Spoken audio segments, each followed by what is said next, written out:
Shares have had a rough trot over the last few weeks, and obviously this is causing a lot of concern amongst investors. But here's three things to note about all of this. Firstly, what's driving the decline in share markets? Basically, it's a combination of share markets being somewhat stretched. Coming into the start of the year, valuations were a bit stretched, PEs were above normal levels.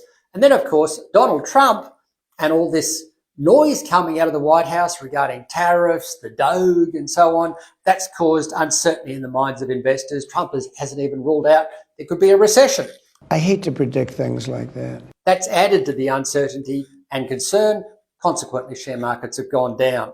There's several things to note about all this, though. The last couple of years were relatively smooth, but history tells us that corrections, pullbacks are a normal part of share markets. In fact, that volatility is the price we pay for the higher returns that shares provide over the long term.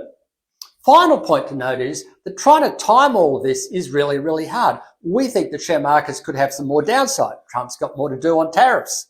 That could further add to uncertainty. Flip side, though, is no one is going to ring the bell at the bottom. Markets bottom when everyone's bearish. By the time you get back in, if you did happen to get back out, will be when you've only got confidence again and markets have recovered a lot of their losses. So the key point is to focus on the long term, focus on the green part of this chart, the longer term returns, as opposed to the volatility that you see in the year to year or month to month or even day to day returns. In other words, the blue line.